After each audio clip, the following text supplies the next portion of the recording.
So, what's up? Saturday, 3 o'clock.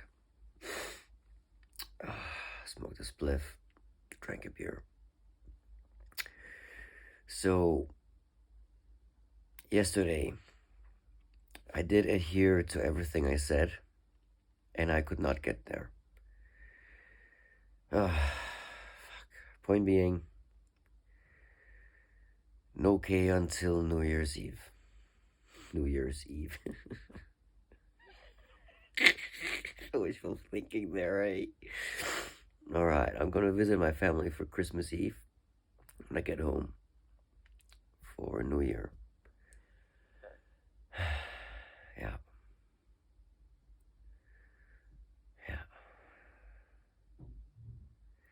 I think that's the irrelevant part.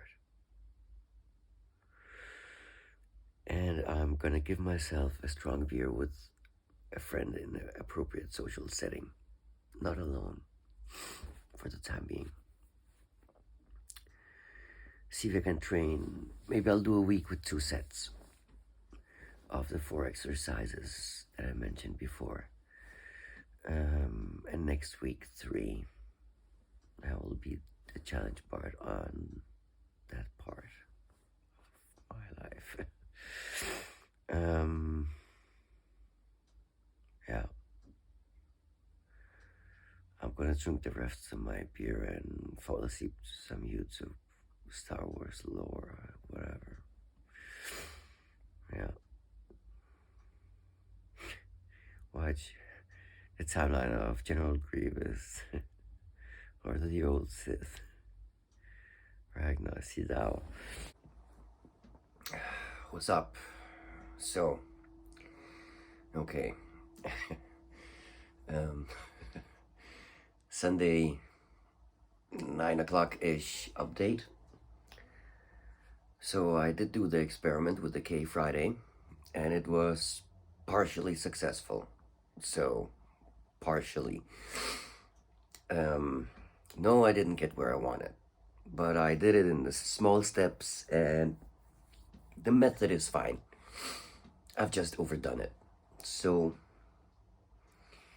I think I'm not gonna do any more K until New Year's Eve. Yeah, I think it's the only way. I was with a friend today, drank a beer, it was fucking great. So, I'm gonna allow myself a single strong beer in a correct social setting. So no, I cannot have a beer now, even though I'd like to. Yeah, I think that's it for this one. It's way too early for you.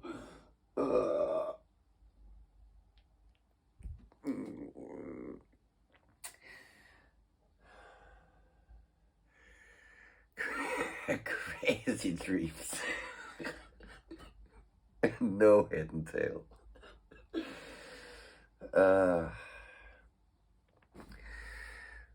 So if I get up now, it's all nice and early, and everything is cool. It's a bit before 7, but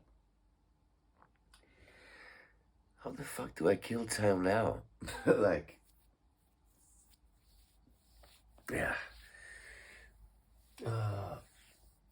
The charity is closed because of Corona still. Okay, there's like a shitload of stuff I can do.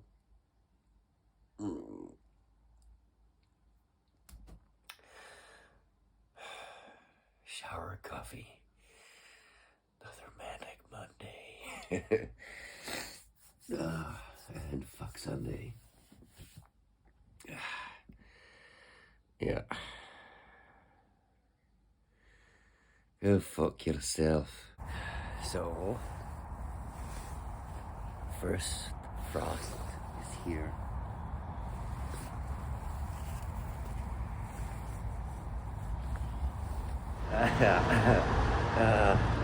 It's Wednesday.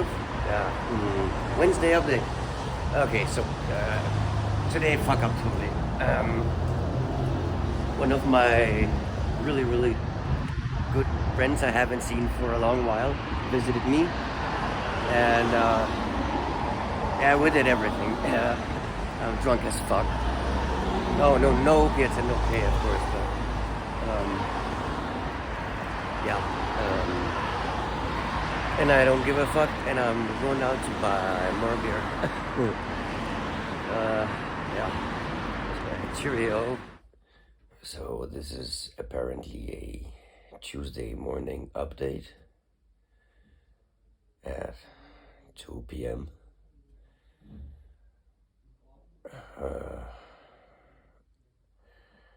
I have my smelly cat voice apparently, and I'm hungover as fuck.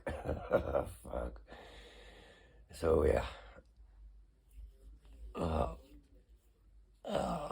and now I'm back to sober for the next couple of days. Yeah, I met up with with a friend. I was really close, and we haven't seen each other for a pretty long time. So I gave myself permission to get drunk as fuck. Apparently, fuck. And even in my current state, I think it was totally worth it.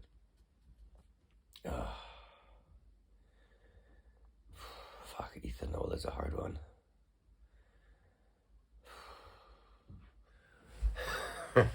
What's up? Mystery Day update. Apparently, keeping track of 7 weekdays is too hard for me at this moment. Anyway, so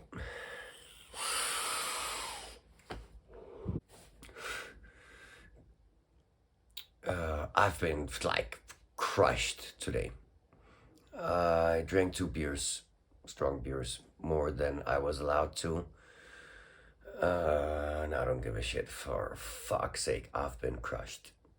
Basically, I've been watching lectures until I fell asleep, woke up, scrolled back to the last moment where I knew this I have witnessed. A lot of it, my mouth doesn't even work, for fuck's sake. Jesus Christ. Oh, the ethanol. I mean, I did smoke a small joint yesterday. We were 3 friends that shared 2 small joints yesterday. And there was a lot of beer, mainly beer, and a little G beer, or yeah, or the other solvent. And yeah, whatever. I need to make a small update on my supplements. So, for the liver, NAC and acetylcysteine, the acetyl group makes it more permeable for the blood-brain barrier. And that's not important. Okay, so for rebuilding yourself, you want AMPK to be high and mTOR to be low. mTOR is good for muscle growth. That was the one I talked about in the earlier video. I hope I know how to link to a YouTube video because I don't at the moment. So N-acetylcysteine, NAC, is good with... How can I forget already? Jesus Christ. So it's the amino group with only a hydrogen. Fuck. How can I forget already? Jesus Christ. So it's the amino group with only a hydrogen. Fuck. It's here. Yeah. Together with that amino acid. It's not an SSN. For fuck's sake. It's not an essential amino acid, but it's kind of partially essential, because even though we can make it ourselves, it's difficult to get enough of it. So you need to get it from the outside. My arm is already killing me from fucking holding this. Anyway, there was another thing. So David Sinclair and Rhonda Patrick, they have a shitload of really nice stuff on the internet about longevity and nice stuff. And BioLane, Lane Norton, his PhD was about how leucine influences muscle growth.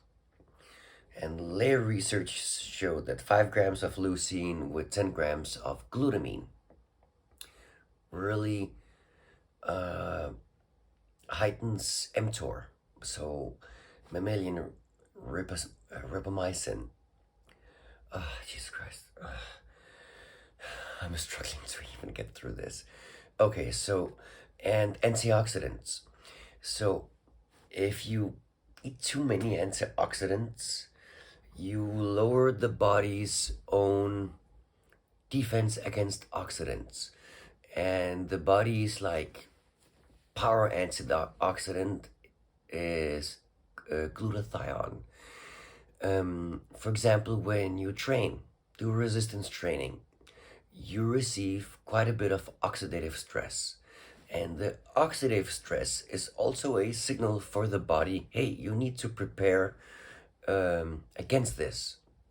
So you want oxidative stress at some points, but you also want to not have it like what in fuck's run away with you. Anyway, you don't want it to cascade like. So it's a balance between oxidative stress and antioxidants. And don't follow my advice. This is just what I'm gonna do for myself. I am not qualified. I am dumb as fuck. But this is what I'm gonna do. So I'm gonna, instead of getting, for example, sulforaphane is really nice. You do not want to take sulforaphane supplements. No, let me rephrase that.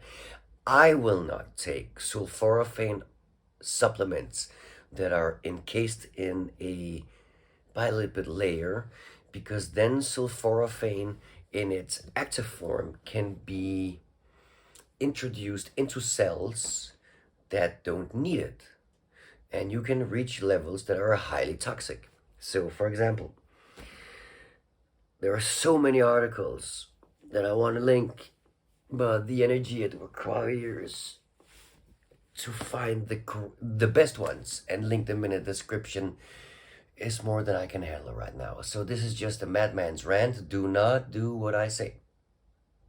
Don't do drugs, kids. Okay? Do the right kind of drugs and the right kind of... No, kill switch. Anyway. So, sulforaphane is a powerful antioxidant. It's gonna get fucked in the digestive tract. Like, you cannot have a really volatile molecule survive like what it's gonna be put through and expect that it's gonna get into the bloodstream in any form you can use. So what we want to do, no, let me rephrase that, Jesus Christ. So what I want to do is I want to get the precursors to sulforaphane and let my body make the sulforaphane it needs. Broccoli sprouts. Fuck broccoli sprouts. Anyway, Google precursors to sulforaphane. Nice having enough of those, and trust the body to make whatever it needs.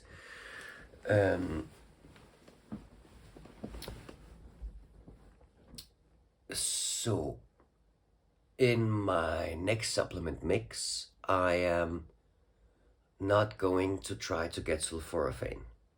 I'm gonna get the precursors. The NAC and N-acetylcysteine and acetylcysteine. I'm gonna do that with the amino acid. Jesus Christ, how the forget it. Anyway, it's here. Please make it here. Here. It's whatever. Thistle milk. Milk thistle. Yeah, I'm gonna remove that one. I am still gonna... No, on a tangent. All is unchanged, unless I say so. So precursors to sulforaphane, NAC, and the amino acid, come on, it's the third time, you can remember it, are going to be added. From what I can see, 1.5 grams of NAC twice daily, and 1 gram of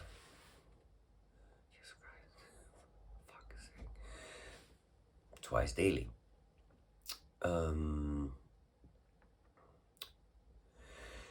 If I do resistance training, I don't want too many of the antioxidant to be turned on, because a lot of training is oxidative stress. So if I took like a really like hard rubber ribbons on my muscles while training, I would restrict blood flow, and that would trigger a more powerful oxidative stress response. The beer coming out. That was a fart. Anyway, can we disregard that? I want it to be a balance. So where is the balance middle point? Good question. I've given the doses that I am going to put into my supplement shake. So for me, until I get data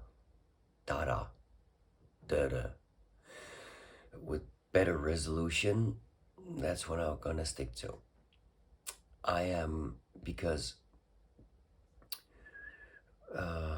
the powder form multivitamin that I put in, they have quite a bit of B vitamins and some of the other vitamins that are pretty strong antioxidants. So I'm gonna go with 2/3 of that during the day. So it's 2/3 divided by 2 into 2 shakes. I'm gonna drink 2 shakes daily. And now I'm a bit split. Do I want like more autophagy, self-eating and self-repair, or do I want growth? Basically, I want to cycle it. Periods of time with a lot of that, periods of time with a lot of the other one.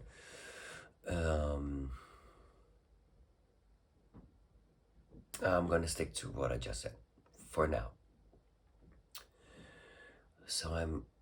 And the nice thing with the amino acid that I can't remember the name of, it's sweet and it's cheap as fucking bulk.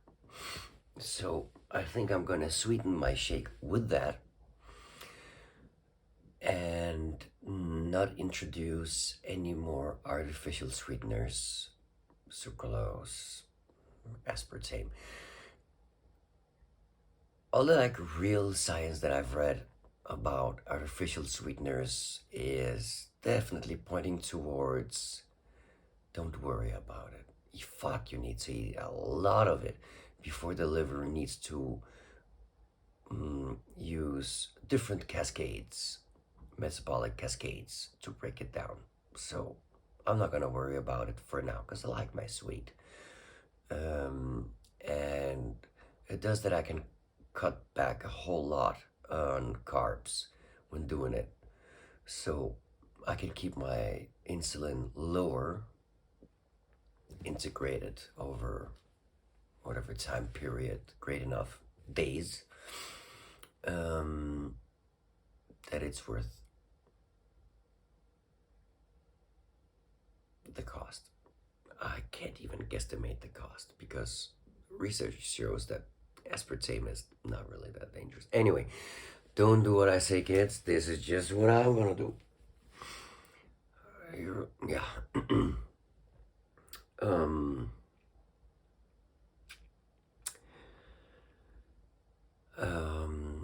there are a lot of benefits to the. Can I kill this? Just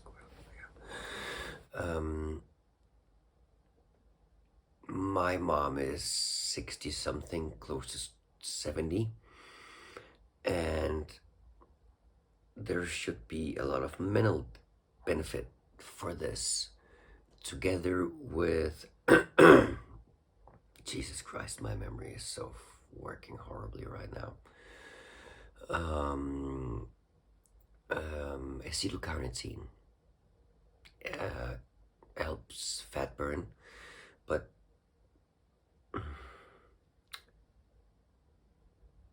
so acetylcarnitine levels in muscle and liver and brain are not the same throughout the different stages of a human's life. And I am making a shake that will help me, definitely. But it would help my mom even more. And I just want to make one mixture so we can all share it. Me, my mom, and my sister. Some of it is anti-anxiety, depressive, and stuff like that. There are so many articles I would like to link, but I just don't have the energy to do the whole link list.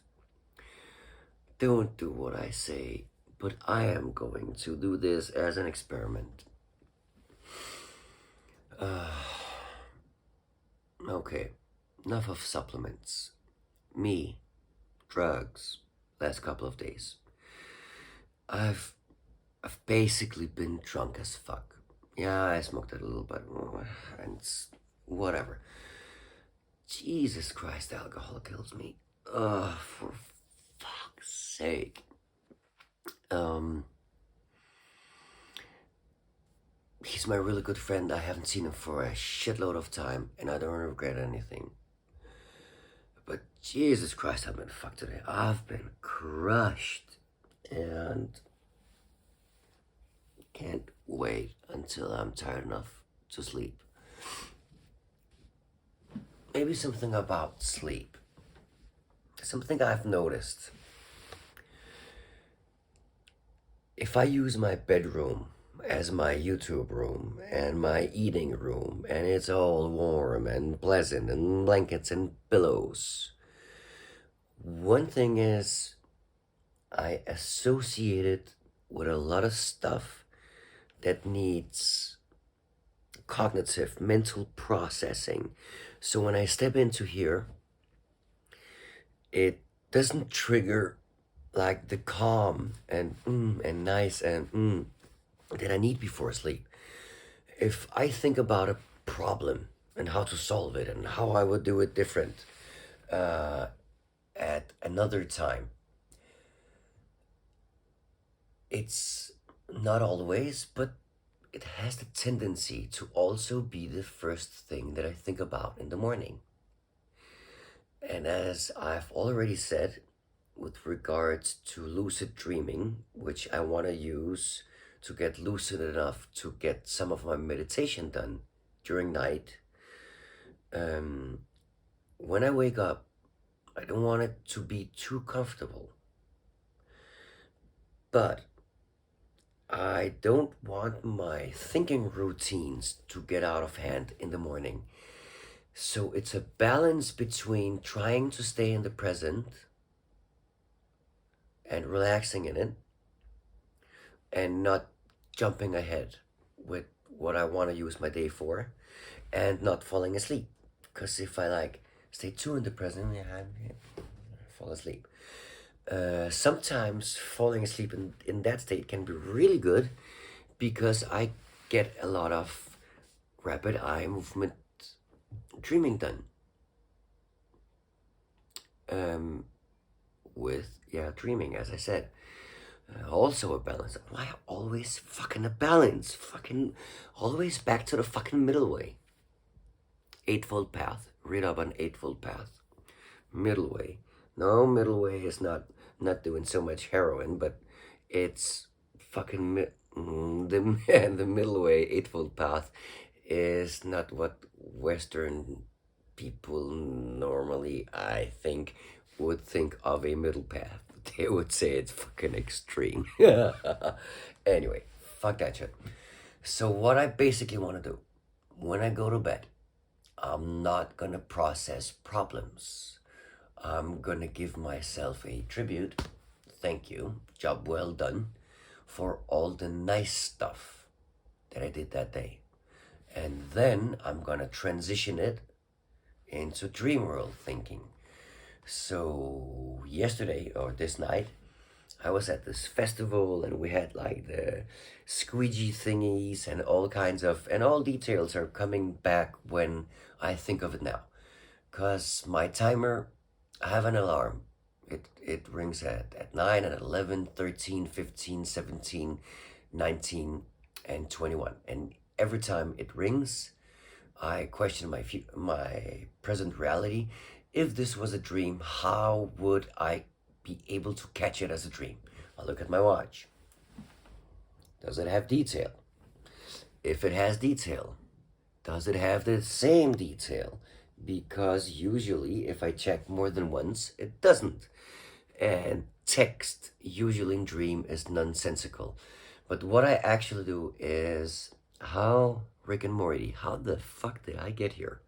Okay, so I was there, drank the beer, had some food, was at the store to get the beers. Yeah, there is continuity.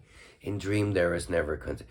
In dream, there are like elephants and whales, all kinds of places no elephants and whales should be.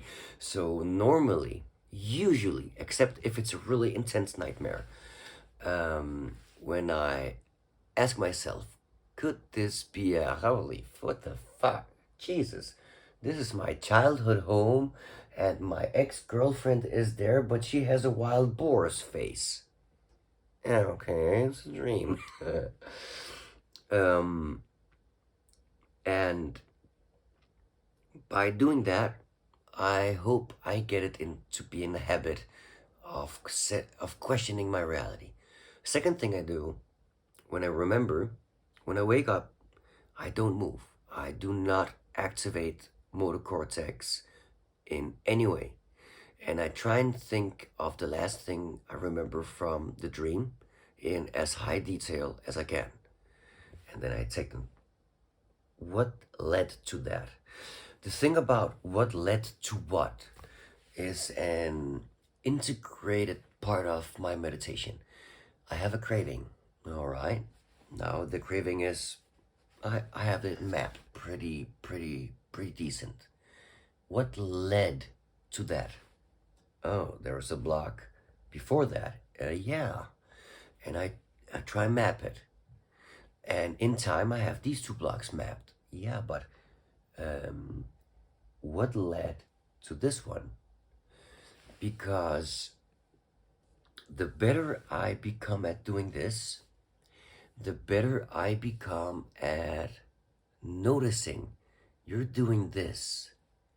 Yeah, this normally lead to that, and this lead to these two things, that lead to these two things, and that thing and that thing you actually do not want. Okay, sharpen attention. More bandwidth is allocated to keeping attention on the progression of how my state is changing.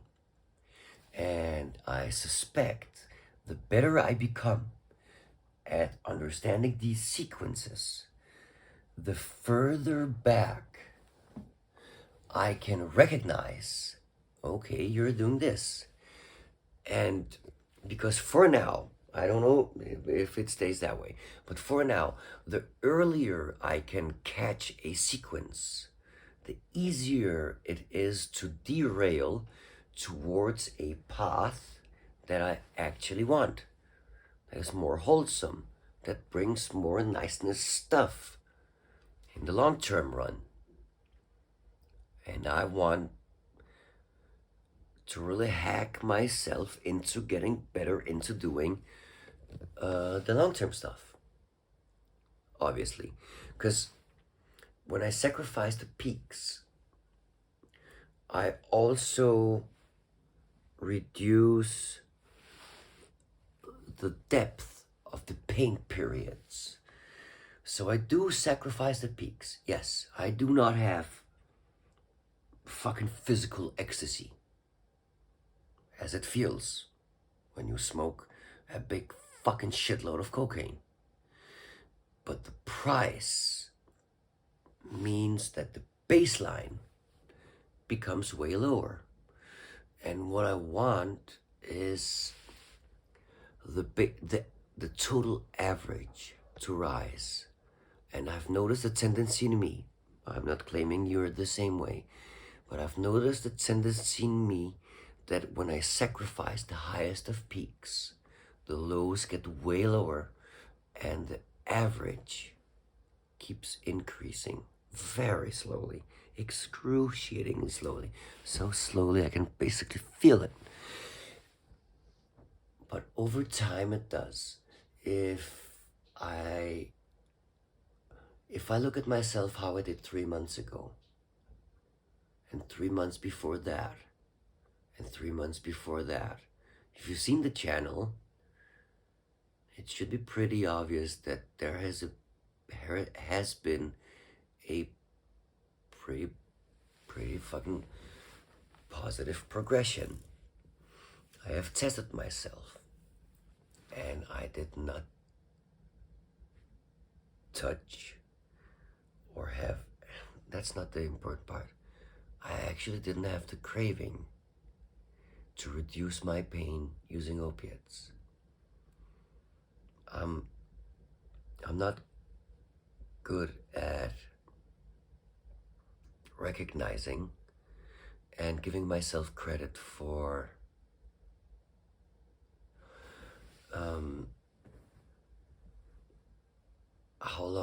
how far I've come. Actually, just since starting these videos. Thank you. Don't get attached to the thank you. But thank you is worthy. Anyway, Jesus Christ, I'm tips. I'm actually not tipsy at all, but the beers took like Okay, where was sulforaphane precursors? I'm gonna do the amino acid with the NAC, N-acetyl carnitine, no, cysteine.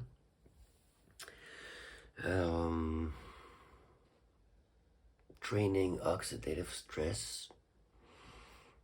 Yeah, we're pretty much there, aren't we? I could really use a kill switch. Smoke a cigarette. I use my vape thing, but there's so little nicotine in it. I'm gonna take a cigarette. Anything I missed? So when I go to sleep, I'm gonna think about all the good things. No problem solving. That's not the time. And when I've finished doing that, I'm gonna try and remember the last night's dreams as high detail as possible. So I'm ending on a positive note, thinking about dreams, because what I spend my time on thinking or doing, it's training. It becomes easier, more automatic to do the next time. And I've noticed, I'm not sure, I need to investigate this, but often when I think about a problem like really thoroughly, high resolution, before I go to sleep, there's a high likelihood that I'm gonna think about it in the morning. And in the morning, I want to remember not to move and think my dreams through in as high detail as I can to commit them to memory. Because every time my timer rings or I remember it throughout the day, I try and look at reality. How could I catch this reality? This is so vivid. It's almost good enough to be a dream. Yeah, it's Tibetan Vairayana. The Six Tantras of Tibet, worth studying. By the way, Six Tantras of Tibet, there's a transition tantra. I think it's called Milambardo. I am not sure. But there's a transition tantra, and if you do psychedelics, it's basically a trip manual. Do a really, you know, when I have done a really deep LSD trip, like 1,000 micrograms plus, it's been a support in how to deal with the dismantling of self and remantling of self. Some call it a death rebirth experience. Anyway, it's basically a trip manual. So, and there's the lucid dreaming and the Tumo, Wim Hof, the breathing exercises that are also really worth looking into. Also, the Amazonians also did breathing exercises where like hyperventilating for a long time, keeping the breath in, hyperventilating. Basically, you exhale a lot of this CO2, so there is less cholesterol, carbonic acid in the blood, making it more basic, and the hemoglobin keeps more tight to the oxygen. So by breathing a lot, you get asphyxiated. Yeah, tangents. So my new night practice is gonna be, I'm not gonna use my bedroom for anything other than sleep. I'm gonna keep it uncluttered, really simple. I'm not gonna have a shitload of blankets and pillows and everything, because in the morning when I get up, I wanna get out. I don't wanna be enticed to stay in bed. I'm gonna do everything I can to think my dreams through in the morning. And I'm just repeating myself. Should we? Yeah. Anyway, thanks for staying by here. And yeah, I wish I had the strength to go all sober this weekend, because I basically used my non-sober days. But my strength level right now is indicating that it's unlikely. I'm gonna do everything I can to make it more likely, but I'm not gonna promise anything. So, I have no idea how long this video, maybe this is actually killing the video because of the length. I'm trying to make my videos like 25 minutes plus minus 10. Yeah. Anyway, you know what time it is. It's always a bit magic. Bye. Cheerio.